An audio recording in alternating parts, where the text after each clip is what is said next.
Visa জালিয়াতিতে জড়িতদের আজীবনের জন্য যুক্তরাষ্ট্রে প্রবেশ নিষিদ্ধ করা হবে বলে জানিয়েছে ঢাকার মার্কিন দূতাবাস। সোমবার সকালে ঢাকায় যুক্তরাষ্ট্র দূতাবাসের ভেরিফাইড ফেসবুক পেজে এক পোস্টে এ বার্তা দেওয়া হয়। বার্তায় বলা হয়, যুক্তরাষ্ট্র সরকার বিভিন্ন সংস্থার সমন্বয়ে ভিসা জালিয়াতি প্রতিরোধ এবং অবৈধ অভিবাসন বন্ধ করবে। যারা ভিসা জালিয়াতিতে জড়িত তাদের আজীবনের জন্য যুক্তরাষ্ট্রে প্রবেশ নিষিদ্ধ।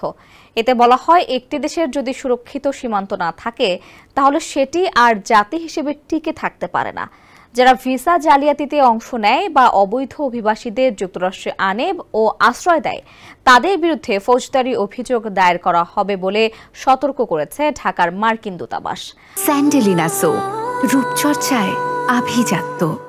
পোস্টে আরো বলা হয়, কনসুলার অফিসারদের কাছে আপনার অভিবাসনের পূর্ণ ইতিহাস থাকে এবং আগের যে কোনো ধরনের নিয়ম লঙ্ঘনের তথ্য তারা জানতে পারেন। ভুলবশত এমন কিছু করার সুযোগ নেই। আপনার দায়িত্ব হলো ভিসার শর্ত যথাযথভাবে মেনে চলা।